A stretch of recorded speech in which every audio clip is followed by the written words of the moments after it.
Whoa, hey, Darkstream. We're running Blazed Oath. I'm Darth Camgentace. You guys here?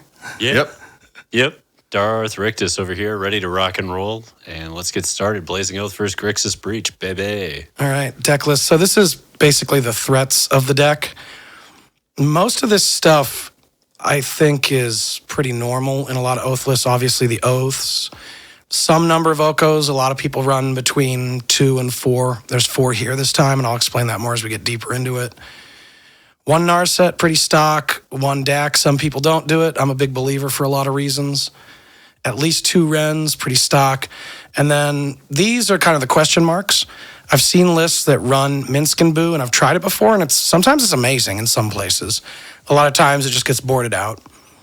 Jace is kind of similar. Jace is like an everything sort of card. It can give you card advantage, it can answer a threat, but it can also take your Oath targets and get them back in the deck if you need to shuffle them back in. Sure. Now you have a 2-1 split on Atraxa to Archon. That in particular is very curious. I've not seen that split ever in Vintage, and I'm just wondering on the rationale. Sure. Normally in the Oath decks, I see 2 creatures, and I think you need at least 2 to make sure that maybe you draw one so the other one can come off the top. Sure. And a lot of the time lately, it's been Atraxa. I've tried a lot of different ones. I've seen lists that have used an Archon in the main, like with an Emeria, like Emissary of Emeria. Sure. The reason I'm trying Archon now is because Atraxa is all over the place, and Archon kills Atraxa.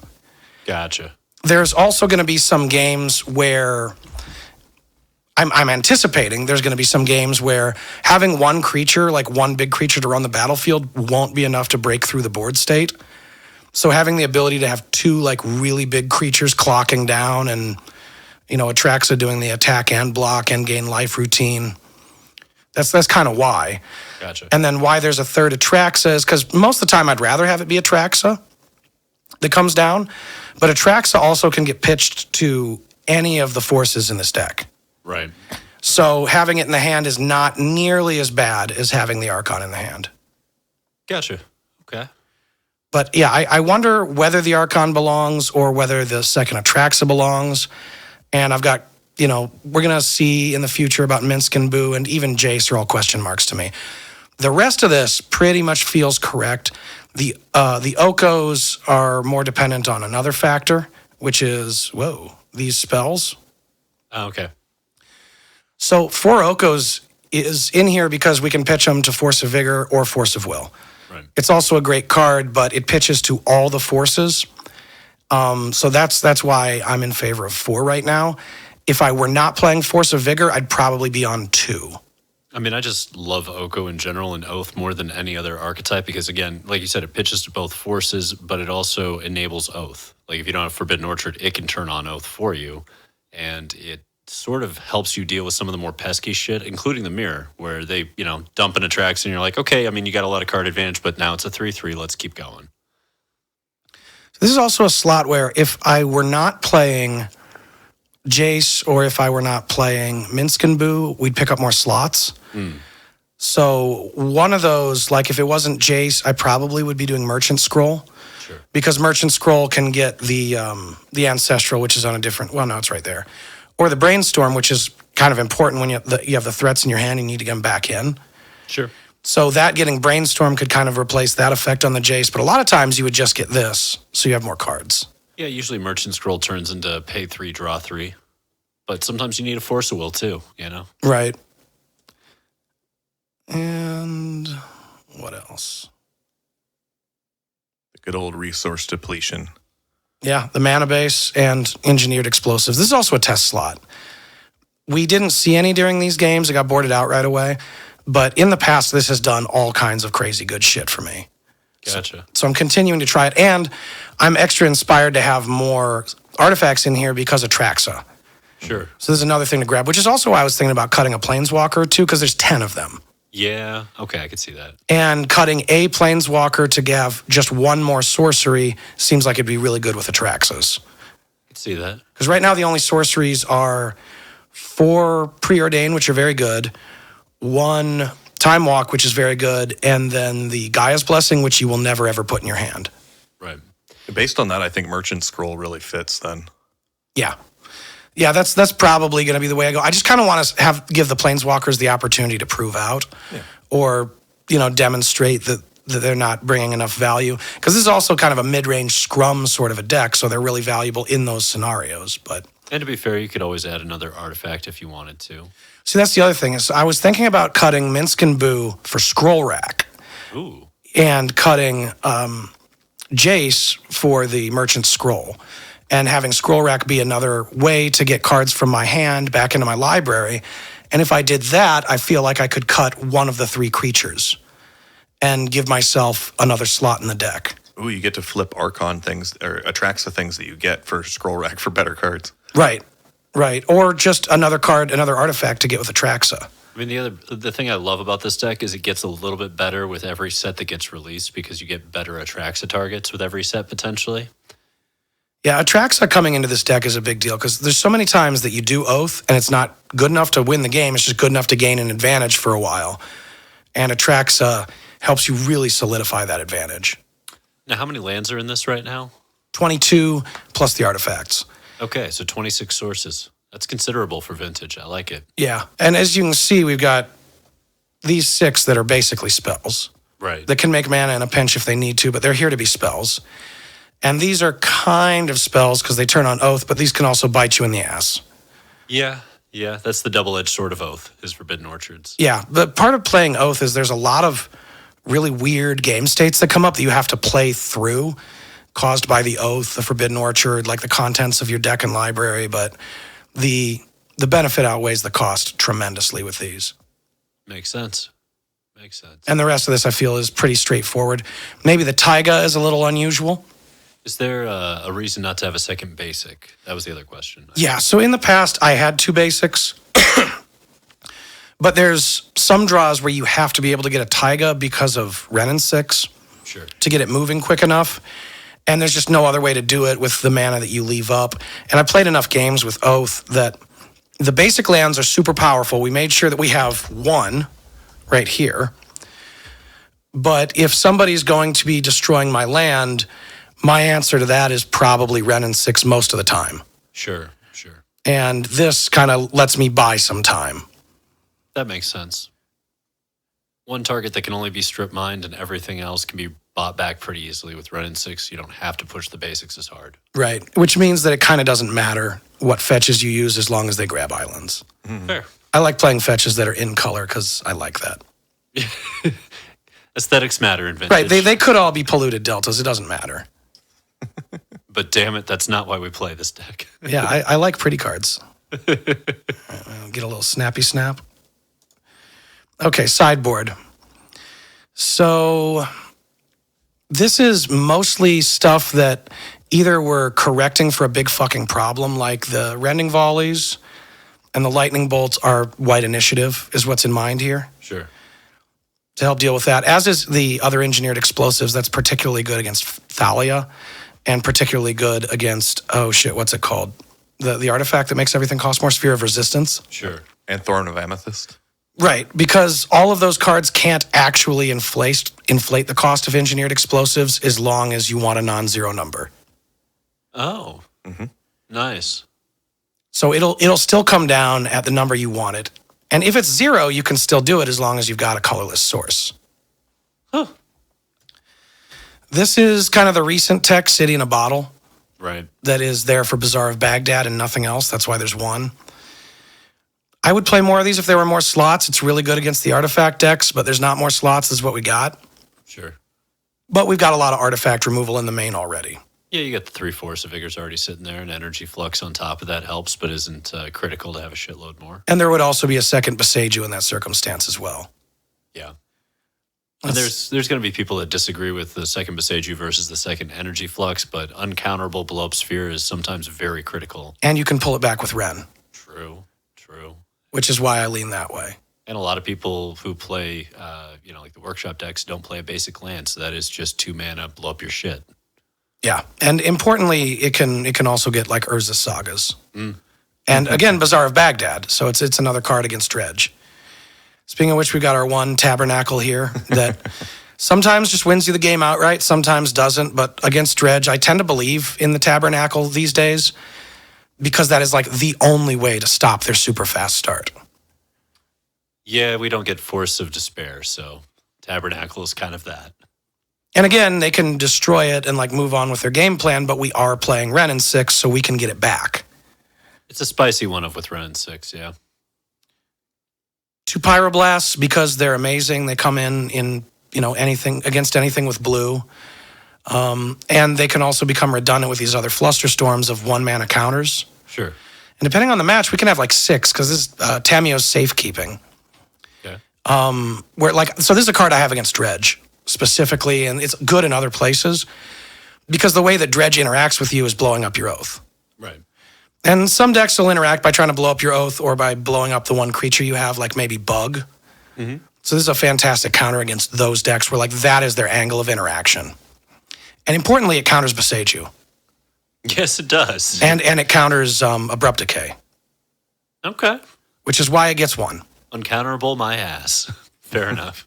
The Veil of Summer is amazing. It's restricted for a reason. And then, yeah, two of these. And then the Surgical Extraction, it could have been one of a variety of different graveyard cards. The reason Surgical won out is because it's useful in Doomsday.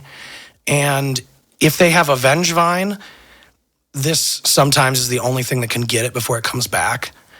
Like the early Vengevine starts where they play the Root Wallas. Sure. Sometimes don't even put anything in the graveyard other than the Vengevines. So you can't reliably use the trap to get them. Okay. And that's also just a great target against Squeevine stuff for fine, your squeeze are gone. No more Ancestraling for you. Yeah. Yeah, it's a much more narrow targeted kind of like we're not trying to end the game with Surgical Extraction, we're gaining an advantage. Just putting one more edge into the piece. Right, and that's sort of the story with everything in the board and everything in the deck is none of these cards individually are like the card that wins, including Oath of Druids. They're all just creating this pile-on effect. It's a lot better to think of this deck as a mid-range deck. Fair. And then we get what you were playing. Oh, yes. The old Grixis Breach. Dack. Yeah. This is a fairly stock list. This is not one that I spent a ton of time tuning up. I wanted to see... I've never played this archetype before because I mostly loathe Underworld Breach, but I decided it was time to give it the good old college try because it keeps putting up results. So, it's a fairly standard deck. It's kind of like Grixis Tinker with an extra angle in your graveyard is how it really felt to me. Like you have all the staples of Grixis Tinker with Bullet Citadel, Sensei Top, Manifold Key, and Time Vault, and all of the fast mana. But you do have that extra angle of they blow it all up. No, they didn't. Now it's coming back.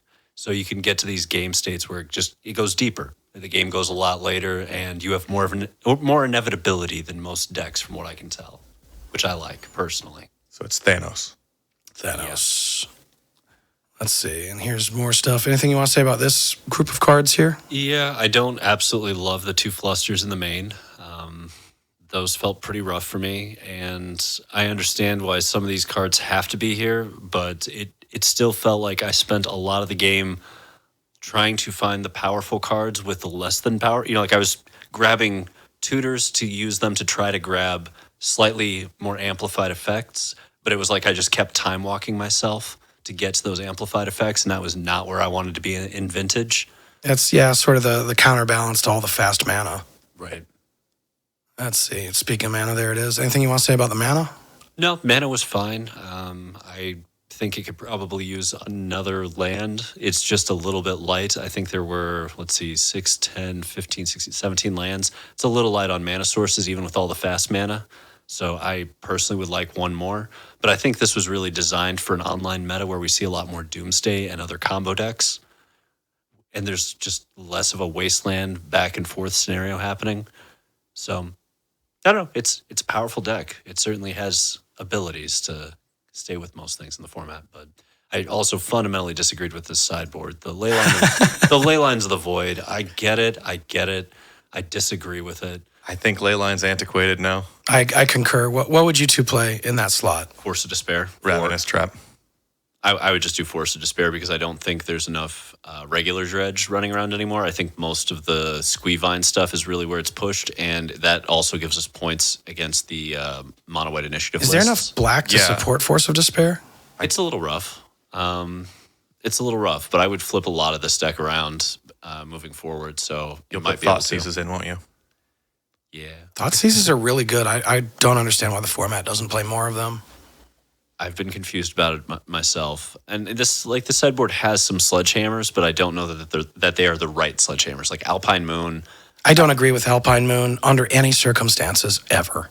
I think I'd rather, what it's trying to do is fuck with Bazaar. I'd rather just have a City in the Bottle as a one of. I think it's a much more powerful one of to have. Yes, it's much better because it actually does something. Right. Because, like, okay, this is why I don't like Leyline, and this is why I especially don't like Alpine Moon. The way that Dredge interacts with you and interacts with your hate is Force of Vigor. Right.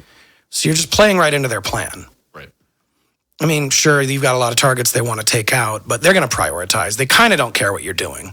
And City in a Bottle, while it is a scenario they can take out with Force of Vigor, it still blows up their Bazaars on the battlefield on the way in. Exactly. So you're getting your ETB before they get to waste their hand trying to deal with it. And in fact, they can't even put one in and not use it the way you would with Pithing Needle. Right. So, like maybe I played under Pithing Needle with Bazaar before, and I'll just keep dropping Bazaars because eventually I'm going to blow up that Pithing Needle, and then I'm going to have a turn where I fucking go off. And that's kind of how I felt about this sideboard, is that it feels a little antiquated. This feels like it's a little out of date, a little out of touch with where at least we have been shifting our vintage meta. And I know that the online meta and our meta are not the same, but I don't know. It definitely felt like I had very limited ways to interact with Oath in this matchup because this sideboard wasn't really designed for more than some very specific matchups that we obviously weren't playing today. There's some stuff to like here. I like Virtue's Ruin quite a lot. Yeah. When you have access to black mana, I'm a big fan of having one on the board. Tabernacle, same reason as the other sideboard. I like that. Access to another Pithing. Is there one in the main or is it just one on the board? Just one on the board. Yeah, so if you're playing Urza's Sagas, I think you should have a Pithing Needle in the 75. Agreed. Sideboard's a fine place for it. Another Pyro is reasonable. The Lightning Bolt. I question what it's for and whether it wouldn't be better as a Rending Volley. I also question whether it wouldn't be better as a Dismember. The ability to kill Shieldred is important in Vintage now. Yes. And Seasoned Dungeoneers, when they dump up to that that 5 butt, it's pretty good to be able to blow those up too. I guess to that effect, why not a Fatal Push? Yeah, I've seen versions with Fatal Push. I've seen versions with Cut Down because they wanted to kill Opposition Agent and a few other things. But ultimately, Bolt is not where I think we want to be. It's just a question of which black-based removal spell is better than Bolt, and the answer is most of them. Right. This Bolt is a great card, but I would never play it if I had access to black or white mana. Especially if you're pivoting to Force of Despair, the additional black's going to make a huge difference. Yeah, That's why for the Thought sure. Seizes main over those Flusters. Oh, yeah. Legit.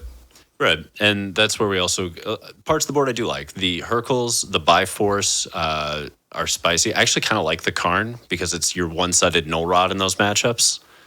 It's a little expensive, so I'm not sure it's correct, but I understand the point of it in this sideboard. It's still a little weird to me be on the side. Yeah, and I don't love Sphinx of the Steelwind. That was, pre-Boseiju, that was great, but post-Boseiju, I just don't want to run that card. I would like it a lot better if Karn were in the main. Yeah. Yeah, I could see that. So there's parts I like, parts I don't like, but that's a vintage sideboard when you don't tune it up yourself. Worth discussing, though, because Yeah. I think there's a lot of potential in this deck, and it sounds like none of us agree with this stock list, but that's how you got to test is against stock. Yeah. And you know what? Sometimes you find out that your intuitions were wrong, and the person who's been playing this, deck for half a year, in fact, was right. Occasionally. It does happen. Alrighty, game one. Yeah, so we get off the races. I know that I did a mulligan in game one. And there's the Mully. And That looks good. Yeah, Oath mulls a lot, and it mulls well. Because it's pretty common to get one of the Oath targets in your hand, and it's nice to just put it on the bottom. makes sense. Drawn together. 0. What? You're my favorite. Fucking drawn together. So there was like an animated reality TV show called that I think that card was named after. I have a feeling. And that show was great. It is filthy cartoons. If you were watching TV and alive during the zenith of the MTV reality TV show era, I think you would probably enjoy Drawn Together quite a bit. Yeah, if you didn't know road rules in the real world very well, less funny. So we got a mock start from you. I vaguely remember the start of this game. My hand was pretty mediocre. Yep. Just a quick tutor. Hooray. What did you get? trying to remember. I think it was Time Vault.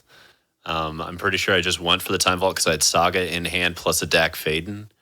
So I was like, okay, we're going to get Dack Fayden on turn 2. We had Force of Will with backup. So we're pretty sure we're resolving a Dack Fayden. And then all we really need to do is Time Vault, let the Urza Saga go all the way through, and we get Manifold Key and the game. And that was the idea. It's like we have redundancy and we have a strong start. Let's go for it. It's a pretty reasonable line. The other reason for this was that I'm playing this as if like you played a basic island, so I don't really know what you're on yet. Right. And so in a vacuum, I go for the strongest play, which is you don't have Wasteland necessarily, so Urza Saga's going to get where we need to go. And if you counter the Dack Fayden, it leaves open the Time Vault combo was the idea. And There's that Narset. Yep. I think you countered this, didn't you? This is... Oh, no. This one got countered. This one got countered.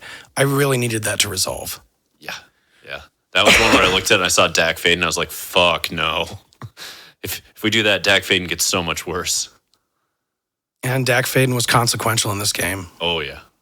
Yeah, this was the time for Dack to shine. Captain Faramir style. Love Faramir, don't you? I do love Faramir. You're the only one. Yes. It's definitely not Denethor that loves Faramir. Deep down, I don't think Eowyn even does either. She probably calls him Aragorn in the middle of sex. Oh, yeah. You just want some of that hot soup. That's what... I forgot about that. Right. See, that's perfect. We crippled the mana a little bit. Now we're feeling like we've got a pretty strong edge. Yeah, here. that was a big deal. I don't think I saw a red source for the rest of the game. Damn. Well, I think I took the Mox Sapphire now. Did you? Oh, yeah, you did. I don't know. But We just did some games, so I can't fucking totally remember. Right? yeah, it was the Sapphire that was taken. These were not quick games. These were interesting, but not quick ones. It's hard to remember all the pieces. That's why we got video. I love the David Bowie preordains. Yeah. Trippy as fuck. And there's the Wasteland. I was like, damn it, there goes the Time Vault combo. Yeah, fuck that. There's Except a you went trippy there. ponder, too. You went there, which I was super thrilled with, except I kind of figured if you did that, you had another one. And It's a little different. just baiting. Wait for it. Ha, ha, ha, ha, ha. Take that. Yeah, that felt really brutal. I think this is the point at which if you didn't have Dack down, I would have won the game from here. Yeah, I would have been stripped of resources and screwed, and Dack just started to go off for me. Let's keep a tally on how many draws Dack makes. This will be Here's the number first one. two. Because Yep. you start off by going down on Dack. Yep. Got to start off by going down. Can't wait till the end. And that's how we got rid of the useless Bullet Citadel that was sitting in her hand. Thanks, If you Dack. go down on Dack, he gives you jewelry. Oh my god. That's correct. The old Dack attack. I think we're going to get Dack, some... Dack giving you a Mox Pearl would be perfect, actually. Ooh. Oh, man. I love it.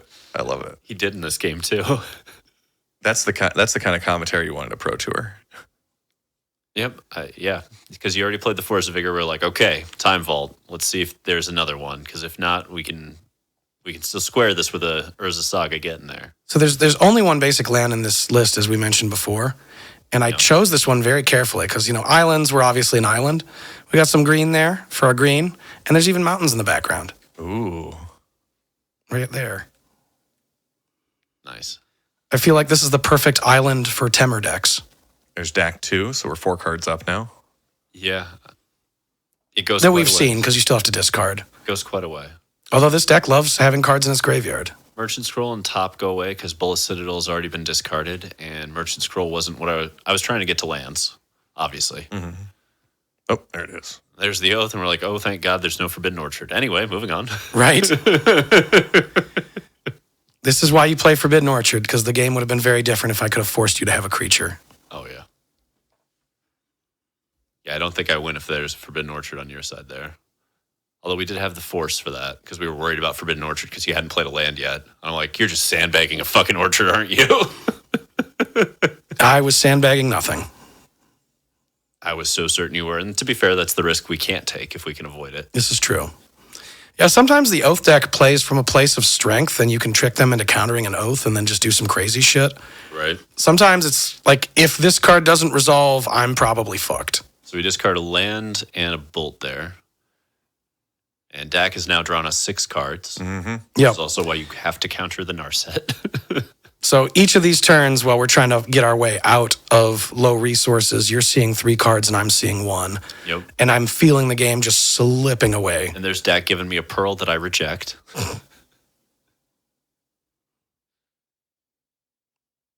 Ridiculous, you whore. Wait for it. Here we go. Yes. It's There's the Oath again. We can't quite counter that one, I believe. So that one actually gets there, and now we're like, okay, it's time to time vault. We've got to get there quickly, because if Atraxa goes off, we are in trouble. And I'm thinking, like, now I'm safe from at least Urza's Saga for a while. Yeah. Not for long, though, with that time vault. No. But I felt like this was the line for Breach. I was thinking through this matchup a little bit beforehand, and it felt like we're not winning by attacking you. We're winning by infinite locking you. Probably, yeah. That's 4 deactivations with an attempt at an Ancestral in there. Yeah, I got a little irked about that Ancestral. I was like, no, we're drawing cards, damn it. Well, you know. And you just don't want to have the feel bad of getting your Ancestral misstepped. Misstep was huge. Like, I didn't realize how good Misstep is in this particular matchup, but this was the one where I was like, shit. All those Pyroblasts, all the, Ancestral, Flusters, like there's too much shit. Veil of Summer. Yeah. Sensei's Divining Tops, like Vampiric Tutor, if one were so inclined. yeah. There were so many awkward positions. Ponder. Yeah. There's a reason it's restricted, and this matchup really showed it to me. All right, so Dack has now drawn me. It's 10. It's been activated 5 times. Ponder is also a card I've 12. been contemplating running over Jace. I think it's 12 actually at this point, because I think Dack's at 7 here. It's gonna be more. Yeah. Now it is. We lose some more jewels and a land. There you go. Now we are at 6 deactivations. Deactivations. Yep, and here I was pretty sure I was going to have it, and there's the Manifold Key. Yep, the Brainstorm got me the Manifold Key, and I was like, fuck yeah. So I think I put back a Narset and a Tinker. Because Tinker, like, it didn't matter anymore. We have both of the sides of the Tinker targets, either in hand or grave, and the Narset we wanted but couldn't. I think we had to keep a Force back, and that's why Narset ended up where it ended up, because we wanted to keep Force back so we could go Time Walk here with Force back with Manifold Key.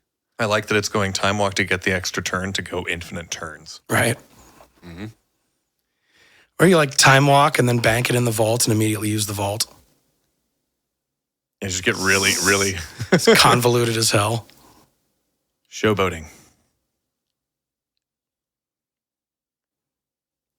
And there's the Manifold Key. That's the ball game, ladies and gentlemen. Nope. What? This is where we get almost wrecked because Oh. of a Yep. Boseiju. I've been holding Boseiju for a long time. And I'm just sitting there like, no. Yep. And I've already drawn and discarded all of the dual lands and my basic. So I look just to be sure, but Boseiju just gets there on a 1-for-1 right there. So I was holding the Boseiju for a really long time, watching you go down this line, like hoping that this blowout would be enough. And without Dack, it probably would have been again. You know what I mean? Like, Dack did so much in this game. Yes. And there's another deactivation. Yeah, 14 cards off Dack so far. And this is how we get our Underworld Breach, which we don't quite use because we don't care if you're going to go into Oath. We get rid of a Mystical Tutor, and I believe... What was that last card? Oh, God. You were right. It is off the screen. It's fine. It's fine. It's going to get moved. There we go. Narset. That was the other one. Okay. So we've got Underworld Breach and I believe Force back still, which is why I was so irritated because I'm like, Manifold Key, doesn't matter if you have a Force. And you're like, Boseiju. I'm like, God damn it. That can't be forced. Boseiju is so good. Yeah. Boseiju is one of the best reasons to be in green. Yeah. So I'm looking at my graveyard, trying to figure out how many Moxes I have to determine whether I can Underworld Breach for the win on the next... And this is where you had to, because I think, yeah, I get the Taiga to set up the Wrenn and Six. Oh, right. We went off the Force for this. So you get Wrenn and Six down. I believe the question was, have you played a land yet? And the answer is yes. Yeah, I had to play the land to be able to get the Wrenn and Six down. That was key. Yep. Wasteland lock would have been rough there. Because it wasn't until this point in the game that a red source appeared. Yeah. Yes.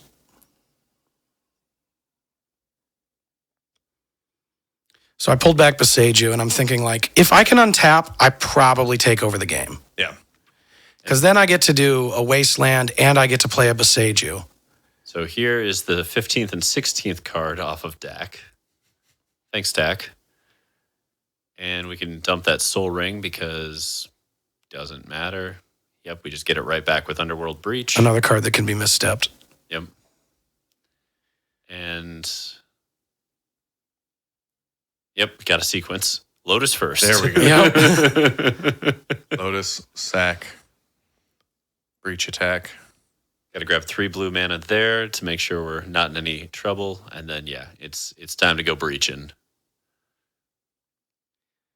And I think this was game 1 because we get Time Vault go infinite.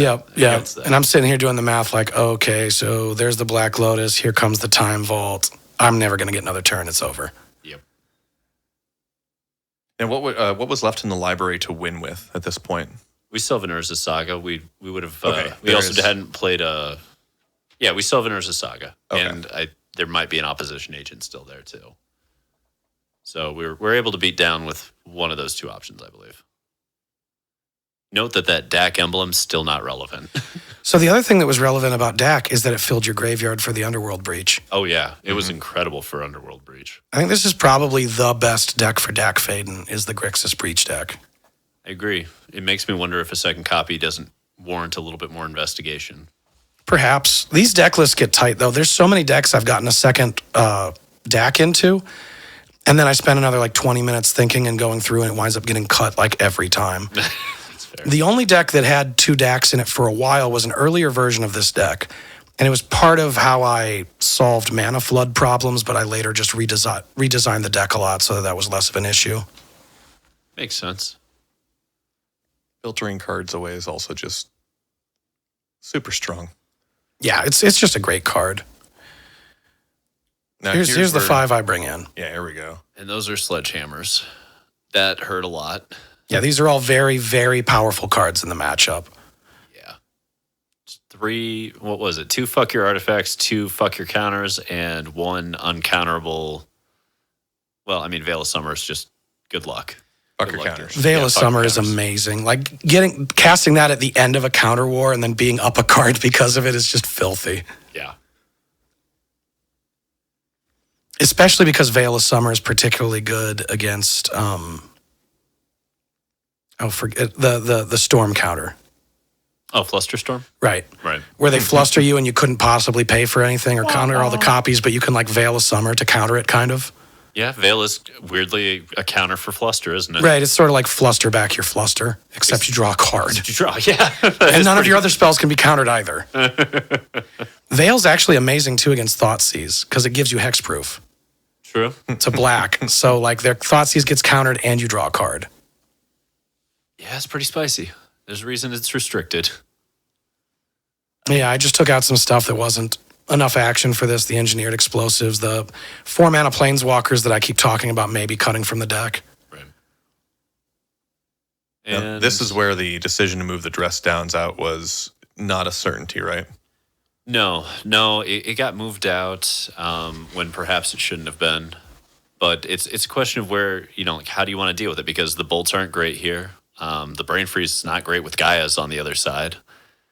And the dress downs could have at least helped with the Atraxas potentially for a turn. I don't know. Dress Down is also a card I'm considering for this deck because it's another enchantment Atraxa can get. True. And it does kill a lot of shit in this format, weirdly, along with allowing you to get back into the game in some weird states against like initiative. Dress Down is one of those cards that you have to have play with it and have it played against you a lot before you really begin to understand how many things it can do. Yeah. It's a gotcha card. Yeah. It's odd too because it's incredibly narrow, but it has so many incredibly narrow purposes. And push come to shove, you pitch it to Force of Will. Bonus at cantrips, because, I think it needs to. If it didn't cantrip, it wouldn't be good enough. I think ultimately Oppo Agent got the cut because it turns on Oath of Druids and it only turns off fetches for you. Yes. which is kind of awkward. Whereas Brain Freeze, you can get to game states where Brain Freeze is relevant again. It's rare, but it happens, and it pitches to Force in a pinch. Well, there's also the possibility of like that's your only out is to do a brain freeze win, and sometimes the guy has blessings in my hand. Right. But it also pitches to Force, which is why I was like, fuck it. But by that logic, we probably should have kept the dress downs and dumped the Brain Freeze and the Bolt. Yeah, I agree. And that might have been a smarter play overall. Alas, it was not to be. It was not Wasn't. in the cards. It wasn't. Lol. It wasn't. Yeah. So Lots of shuffling. Yeah, this will take a moment. This is the can you classic see the shuffle. cards in my hand that like contain the? I think this is the hand I had that started with lotusing up Narset and then doing an Ancestral Recall. Oh, yeah, I remember this. Yeah, this was- felt terrible on the draw for me too. And Yeah, I'm sitting here like patient on the outside, but inside like I cannot wait to do this. so giddy. I'm excited. Turn one Narset on the play does feel insane in these kind of matchups for Vintage. Ugh. It definitely felt brutal when you did it. And if I remember correctly, you grabbed what was it? Mental Misstep? I think. I'm pretty sure you hit Mental Misstep with it, and I had a Pyroblast in hand, so I'm like, fuck it, we'll just kill the Narset. And then you hit Mental Misstep. I'm like, no. All your plans are for naught. Yeah, there's a lot of real cool sequences at the beginning of this game.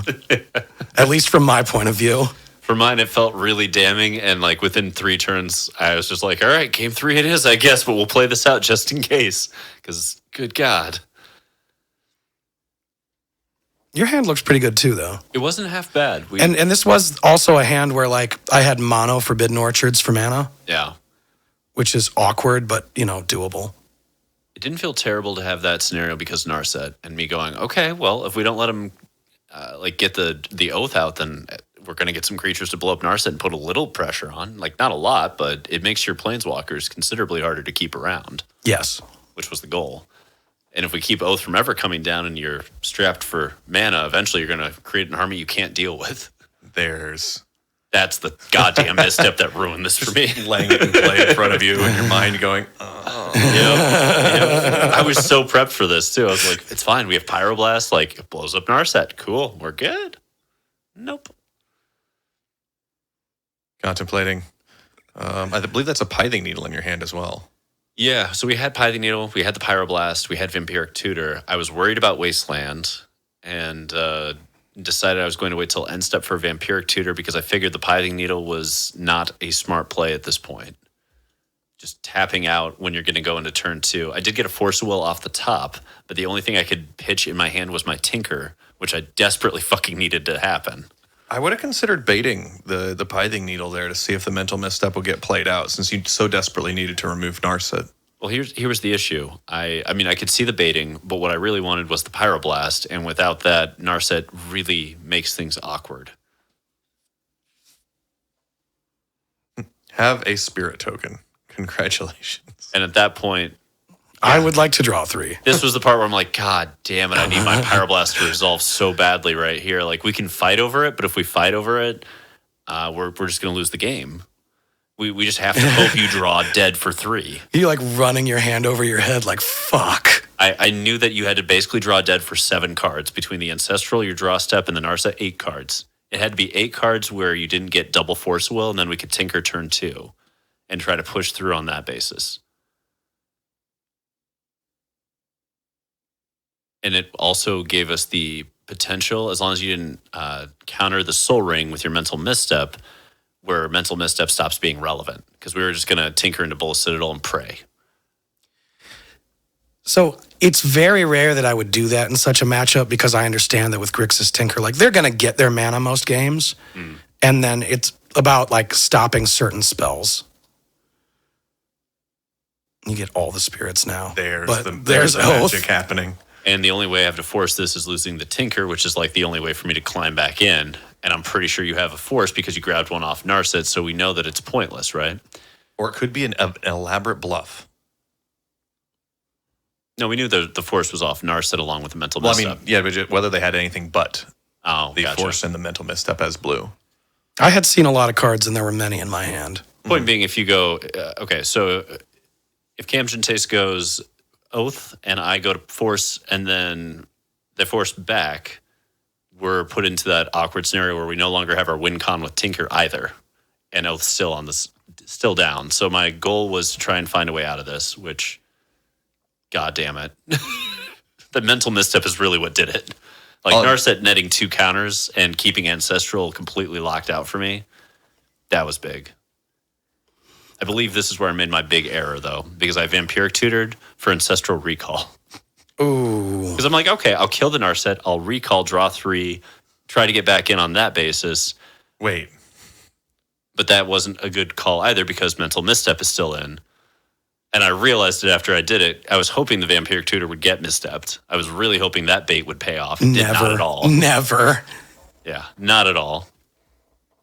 It'd have to be a very specific game state to do that, to negate that card, when, and especially it would be given like what's a there. land is what beats me, where I would counter that. Yeah. Normally, I'm just happy to have you take a card out of your hand for no immediate value. I've fallen out of love with Vampiric Tutor in most of these decks, I'm going to be honest with you. I love it in Doomsday because it gets you the one card you need to win the game. Don't you cut demonic tutors or side them out often from decks too? Don't you just hate tutors?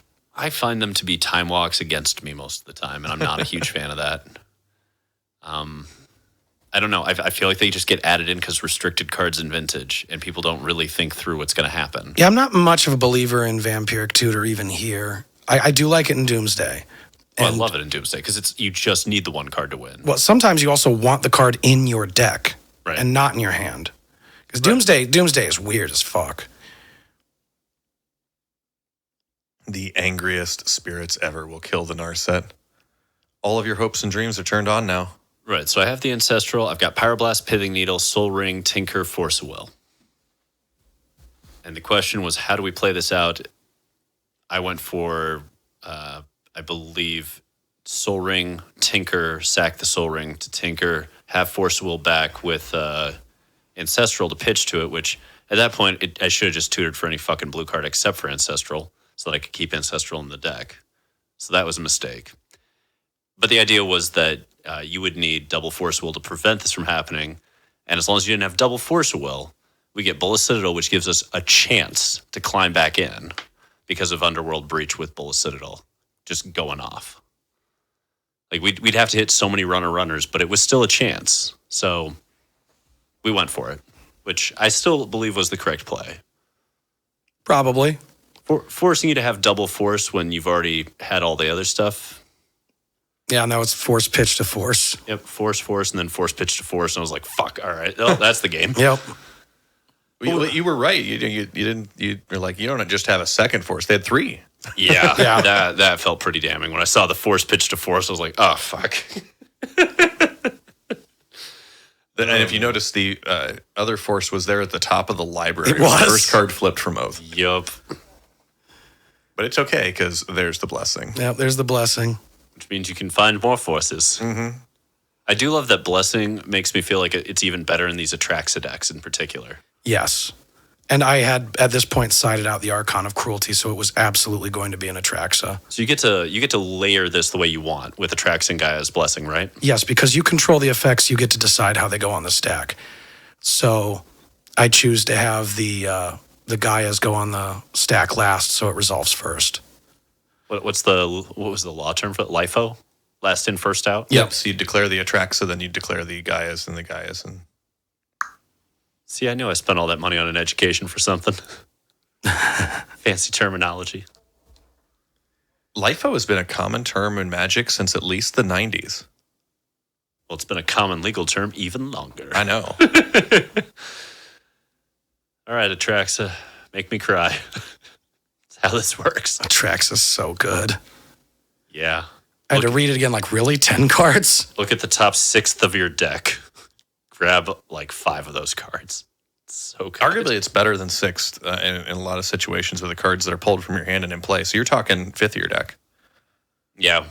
Yeah, you're pulling about 20% of your deck usually with Atraxa. And here I am trying to decide from this embarrassment of riches what to take. Well, I'm not going to take that Gaia's blessing for sure. Let's see. Well, we do have that Preordain. That's nice. Oh, that's pleasant. It's a happy little Preordain. happy number of instants, couple different walkers, couple instants, an artifact, This was a 5-for-1, wasn't it? Yes, it was. And I almost could have done it again. Yeah. Yeah, with a control, like mid-range-esque build to Oath, this feels like the game plan Jund always wished it had in Explorer and Modern. That's sort of how I think of this deck, is that it's like vintage Super Jund. You're just depleting resources on both sides until now you're ahead Atraxa. Yeah, because Atraxa doesn't win by itself. Right. It takes time, but Atraxa gives you the cards to be able to have that time. Demonstrating the rule of vintage again. Resource depletion is the biggest, most powerful game plan in vintage. Each of these games, the player who had the most cards won the game. Yeah. I saw more than half my deck. Oh, man. Well, this will take a moment for me to die, but die I shall. It's okay. Narset's back down. It's your favorite card in this. I know. The second Narset already. And having to sui all those spirits into Atraxa and give me 10 billion life. Yeah. Yeah, and honestly, in Vintage, I was surprised how quickly 2 Atraxa hits locked me out. Both games locked me out of fetches, locked me out of forces. The amount of incidental life you take is somewhere around 4. So, 4 to 5 points plus 2 Atraxa hits, you're at 1. Now you're 7 or 8 cards in your deck are just offline now. And there's a lot of starts in Vintage where 2 Atraxa hits will kill you. Yeah. It also makes Bolas Citadel really awkward quickly. Yes, it does. You have to go off that very next turn with Bolas Citadel and make sure you find an answer to Atraxa, which I will say this, I only realized halfway through this game that Pyroblast blows up Atraxa. It doesn't really matter when you just get another, but it does do that. What a turn. Yeah. I drew so many cards. Yeah. All right. How many cards do you play? I don't know. I played 3. How many cards do you have in your hand? I drew 7. 8 cards that turn. Yeah. Didn't feel good. Put it that way. What'd you do? I attacked with my spirits and my Narsets at 1. I mean, it's weird because both decks are based around 2 mana enchantments. Yours is Oath, mine is Breach. Yeah. But I think yours ultimately, it requires more build around in the deck, but at the same time, independently, it's stronger. Breach requires you to build so heavily into your graveyard to make it worth a shit, whereas Oath just requires Oath. Oath also sometimes shuts down opponents' plans because they're fuck, well, I can't play creatures now. Right. In a weird way, you get a moat effect from it sometimes. Yeah. I was going to ride this whole Breacher all the way to the end, but no. There is that. Now there's That's 7 right, life. Shaman. You're not very good right here. Yeah, Bug is a tough matchup for Oath. You got to get really mid-rangey to beat them. That's part of why I adjusted this deck to be super mid-rangey. Because I feel like losing to Bug is embarrassing. In Vintage, it feels that way, yeah. I mean, people can say what they like, but Bug, from what I've seen, doesn't have favorable matchups against some of the more linear decks in the format without dedicating a substantial part of its main board plan to it. They have to go 4 oofs in the main to beat workshops regularly, which is not where you want to be with a deck. And even then, when we were at the It was not great. Gentleman's Cube, we practiced some games up where I sat down with shops against Bug and just steamrolled over it. Yeah, I think one of the members at the Gentleman's Cube originally had Bug. We played a couple, and he just immediately audibled. Yep. He's like, what else do you have here? Because, fuck this. Anything else. Yep. There are matchups that Bug has really favorable games, but there's a lot that just roll it completely. I think it's just a little too fair, and that's my issue with Bug. Unfortunately, it's pretty decent against the on the stack decks, but decks that are trying to win with creatures just fist fuck it. Yeah, there are very few metas where I would choose to play Bug where I wouldn't just go, nah, I'll play Oath. Yeah, and this is where I know I'm fucked. Yeah, we talked through some lines of yes, inevitability. Yeah. Yeah, when I know the next Atraxa is just coming, what's the point? We're going to get rolled. We're at 1 life. There's no way to stop the tide. / any Wrenn and Six, right? A big winner. You little troll. I love you. It's important. Card's got great art, by the way. Yeah, it does. I mean, I imagine the goblins and orcs when they're bored and other things like that, they all gather for big festivals where it gets rowdy. Winter chicken dinner style. Yeah. I'm annoyed that there's not yet an unglued card called Winter Chicken Dinner. I really expected it after all these years, but none of the unsets have had it. We've only had like 3 or 4 unsets, though. That's a lot of room for stuff. It's time for more.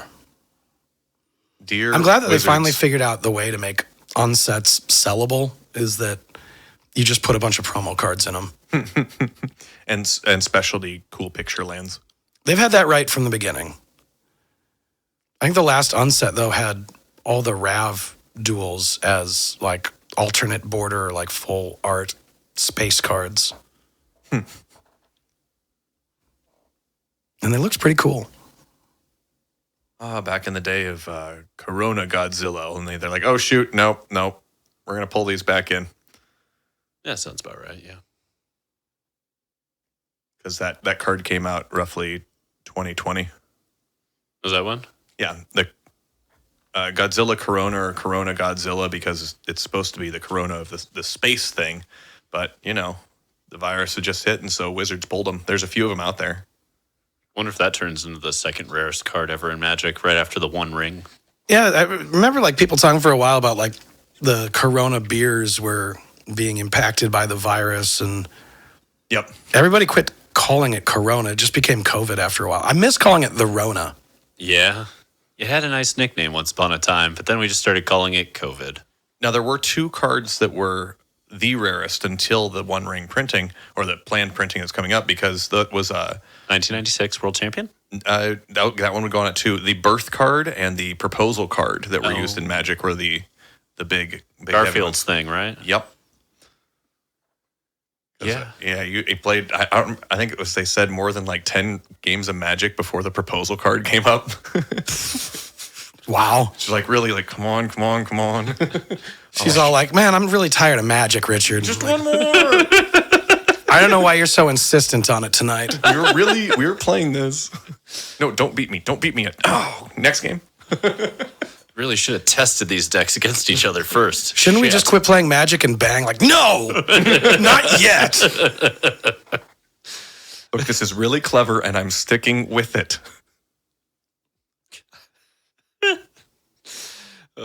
Perfect. Yeah, there've been a few different rare cards, but I think the One Ring's going to take the cake here. For now. Yeah. They'll do it again. You know they will. Mm-hmm. The second ring. So this is my mulligan.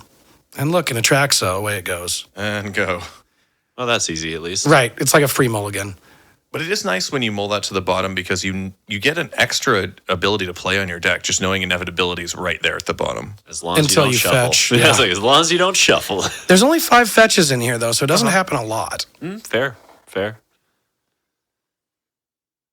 Yet again, we had a more conservative beginning here to make sure Wasteland wasn't going to impact us and destroy us.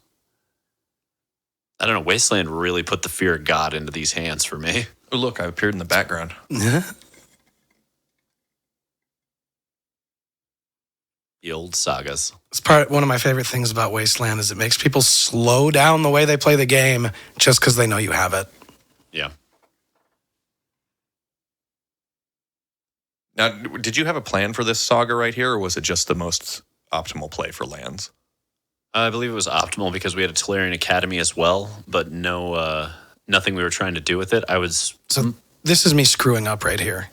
Oh, because of the fetch? Yeah, I should have played a different land. I had an Orchard. I just didn't want to give you a creature, but then I saw the 2 cards and I wanted them both. No. One of them was like a counter and the other one was Oath of Druids, so I put Oath of Druids back. And then on your turn, like, you're going to play a Pithing Needle. Yeah. And I sat there for a minute like, if I don't crack this Tarn, will he needle it? And I just rolled with the risk that you wouldn't, which ultimately you didn't. No, my head was on Oko. I wanted to make sure we could get Time Vault through.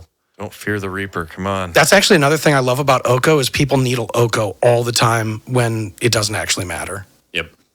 Because they're afraid of Oko. Yeah, I didn't want it messing with what I was doing, but the needle probably should have just gone for Tarn. Yeah. Oh, we didn't. Vampire I did Shooters. have other lands, so it wouldn't have shut me out of anything, Mm. but it would have been very inconvenient. Would have slowed you down a turn, yeah. That part would have been nice. We had the needle to go with the Saga on that turn. We just held it back because we were worried about Force of Vigor. I figured I wanted a 2-for-1, not a 2-for-2 scenario there. And that was also a mistake because we had the Flusterstorm in hand to counter Force of Vigor, which I believe set me back a critical mana on this turn when I wanted to go into Tolarian Academy. And then I had to play Needle off because we literally vamp tutored for the Mox to smooth our hand because we went this way. Mm-hmm. And I think that was the series of mistakes for game 3. Because right here we have Fluster, Dig Through Time, and a Pithing Needle.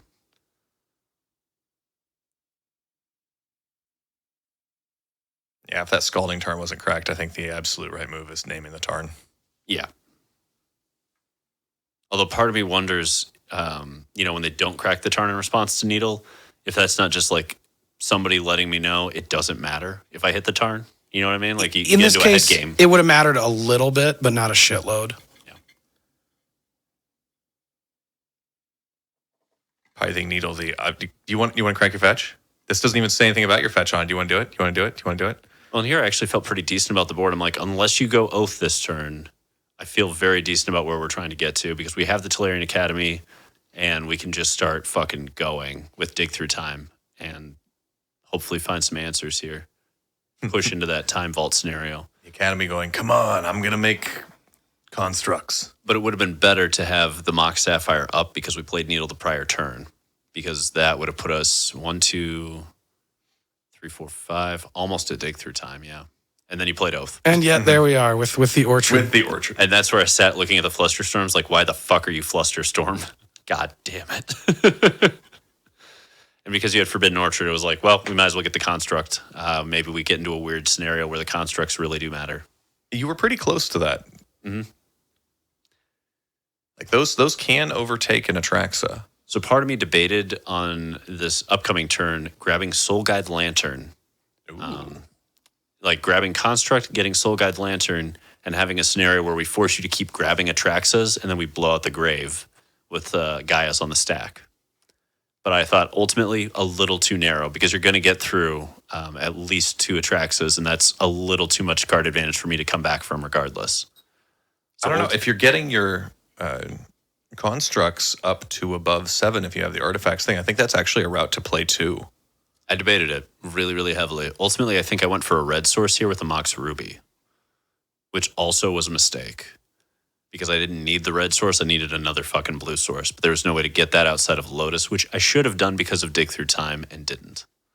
I think this is a deck. Breach is a deck where you want to get Lotus a lot. Yeah. Yeah. It's also a deck I think I just need more reps with to fully understand the different lines. I definitely played suboptimally and was punished. I don't think I won either game 2 or 3 regardless, but it would have been a more interesting game. Because Oath of Druids, those flusters just sit there staring at me like, we don't do anything. It's the Ocho Oath, and he wins. Yeah, and Dig Through Time is not great when you have flusters because you need triple blue for that to be a thing, which is not easy to get with Wastelands on the other side, as we're about to see. Yeah. The other route I possibly should have gone for is just a Manifold key off that Urza Saga so a top deck Time Vault gets there. And right there we see the Ponder where the Time Vault was. And that's me wanting to manually just like, God damn it. But looking would have been rewarded so heavily. The odds of actually hitting with the number of cards you'd seen in that, you were running to have your Time Vault, even in a Brainstorm-like situation like that, sub 25%, sub 20%, depending on how many cards you got in there. Yeah, well, so the correct play here would have been don't make the second construct so you have the mana up. Float the 1, get the Manifold key, ponder, there's the Time Vault, we win right there because we have Flusterstorm back. And that would have been the dub. But we didn't play for that out. I had 2 counters. Which counters? I don't remember, but I knew that like one of them I could cast off the Orchard, and one of them was a Force of Will. By that would be the Reveal or the red elemental blast then. We would have been okay because we would have had the double fluster. And we would have had the mana because we didn't tap the Tolarian to get the construct. Unless it was Summer. It was Veil And of it may Summer. have been, yeah. Yeah. If it was Veil of negates Summer, it. we were fucked, yeah. Yeah. Well, no, because we can layer that on top, potentially. It depends on how the order plays out. We go Time Vault, you go Force, we go Fluster, you go Veil, we go Fluster. Yes, that could work. So that would have given it to us. But again, that's a very narrow scope that we went for. We didn't go for, ultimately, because it was very narrow. But that would have been the line, and we didn't see it. Instead, watches Atraxa, does Atraxa shit. Looks at 10 pile. Oh, strip mine, taking that. Yeah, this only gave me, I believe, a mere 3 cards. Yeah, and I felt lucky that it was a draw 3 for you. Like, Ancestral Atraxa, tutor. Oh, there's the 4th. Oh, it was 4, yeah. Just the Oko's dead because of Needle right now. Right.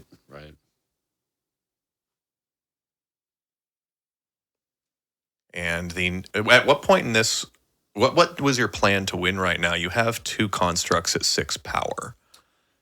I was waiting to see if the deck was going to give me any out whatsoever. I don't know. I was just playing to see if there was another out at this point. Like, is there an Underworld Breach that pushes me back in somehow? Is there, you know what I mean? So there wasn't a plan to just put both of those up to 8/8s and be like, whatever. I thought about that possibility, but like Atraxa just keeps recycling. That's the problem. With Gaia's Blessing, you just keep recycling Atraxas over and over. And Atraxa does have Death Touch as well. Oh, Right. it does. It doesn't matter if they get bigger. I apologize. I was like, no, man, that I can win through that clock. Forgot the Death Touch. No, it's just stacked. That's the problem. Yeah.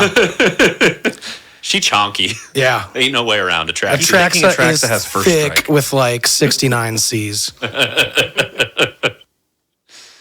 Yep. I was like, fuck yeah, 6/6s in most matchups. This is good enough. Not here. All my Atraxas now I'm just gonna ride on all of them. Thick thighs, save lives. Except in this case, they take lives. Yeah, that works. We'll mix it up a bit. I like that. Can we get the card Fuck it. Atraxa's Fall modified so that it's just like Oh, just doing a little sitting? You know what I mean? Because I think it's sitting on a spear. That's essentially how Atraxa's Fall looks. Is that a spear goes right through Atraxa? I think it's something like that. Yeah, so we could definitely get that modded to get a little filthier. Well, I mean, you got a spear. It's phallic. Right. And it's the fall, so it's sitting on that spear. It's perfect. We're going to mod it. It's going to happen. It's going to be a thing. We'll make fetch a thing. I bought some fine tip markers. I'm gonna mess with a bunch of cards. Nice. You put careful consideration. Well, you were in the tank. That hasn't been a thing since the days of Dralnu, but I do remember Dralnu every time I see that card. Last time you were in the tank, I put up deep analysis. So I'm discarding to hand size here instead of playing things. Because I have like all the counters now. Yeah, I remember looking at that and going, oh, fuck. It's so stacked now. We should have gone for the Time Vault when, even as narrow as it was, where we had to get it off a ponder, that would have been the correct move. And we did not. So, oopsie daisy.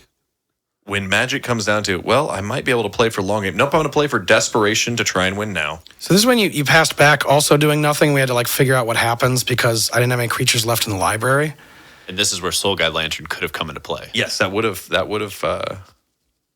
I don't know how deep in the deck it would have gone because we didn't actually flip to see the blessing, but that could have really vastly. So here, yeah, we did. Well, the whole We deck did the had to Oath of flip. Druids trigger so that we could get to deck ourselves for the blessing to shuffle the other Atraxa back in. Yep. I guess to be fair, if we had Soul Guide, you just don't do that. Yep. They just. You Yes. just draw and move on. Yeah. With a stacked hand still. So yeah, the Soul Guide line is still bad line. The Time Vault line was the one we should have gone for. But, Atraxa. That pithing needle. Yeah, man, I stopped that Oko in your hand. Good. I know. I What was up? just sitting there like, I'm the best as ever. That Oko in my hand was just ready to fuel a force. There you go. Yeah, it got to do its job. that is the problem despite too. It pithing feels needle. all the forces. Right. man. That's when people needle Oko, there's so many times where I'm like, cool, I'm just going to use it to counter something anyway. Oops, I drew Force of Vigor now. Oko still fuels it. Yeah, I mean, in that scenario, it's almost like Pithing Needle makes a 2-for-2, except you get to pick the spell you really want to get rid of. Right. In a way, you kind of get 3 because you're pitching the Oko. So the Pithing Needle becomes worthless. Yeah. It's a +1/+1 counter. There's constructs in play. Fair point. What you're going to see here is a lot of hemming and hawing on my end, but it doesn't go anywhere good. I think that's me discarding Oko to hand size. Or no, wait, we're waiting for you to do something. Yeah. We moved to end step, and I went to discard to hand size, and you go to dig through time. I was like, fuck yeah. Let's dig it. Y'all dig that? And this is also where I should have kept... I should have gotten rid of the Vampiric Tutor. Oh, no, there wasn't any third blue source. That's why we did it this way. Yep. And this felt so good. Yeah. Good old Veil of Summer there. Oh, and that means that earlier situation where we had the Fluster question, it was the Veil of Summer. Yeah. Yeah, it was. You're right. Because the Power Blast was revealed with Atraxa. Correct. So it would have worked. It just would have been really tight. And those Fluster Storms finally would have mattered in that scenario. Although, to be fair, them as Thought Seizes would have been way better in this game. So, Like, turn 1 Thought Seizing would have been way better. Mm-hmm. I now draw and don't Oath because last turn when I shuffled the deck back in, the card I drew was Atraxa. Yes, for all of you out there, Awesome. gentle viewers, that's why there's not just a bunch of free draws, because if you get the second Atraxa, you just get rid of the newer one and keep the other one in check. But what about second Atraxa? What about third Atraxa? This had me kind of thinking that I do like the 3 creatures in the main that Atraxa allows you to do. Oh, yeah, But- the Wrenn and Six dub. Yeah. Then we wind up killing with Wrenn and Six. Ultimate Spice. Feels so great too. Ping. Yeah, look at that. It's like you have Prodigal Sorcerer. You timmed him. Yeah. Yeah. Tim for the win. That being said, Blazing Oath goes up on the very first match. It's 1-0, 2-1 in this match, and it's going to move on to next week where it will play against, God, do we even know at this point, Zero? We are still figuring out. I believe it's going to be one of the aggro decks. So it'd probably be Shops, I believe, is what's in the rotation, but I would have to check. Ooh. It's been a minute since we've shopped. Yep. I think Shops is actually what opened up this series of the last 3 decks. I'm very, very curious to see the Shops matchup for this.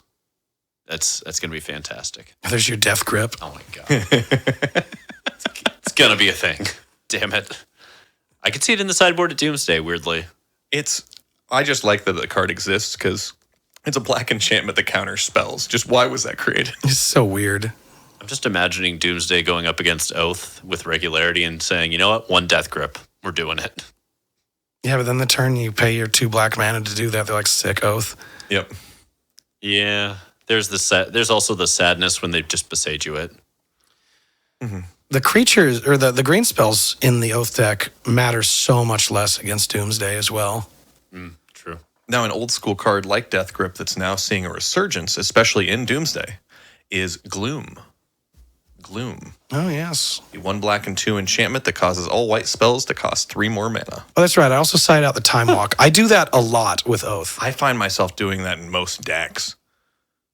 Time Walk's like, It's a fantastic game 1 card, but in many, many matchups with Oath of Druids, I side it out.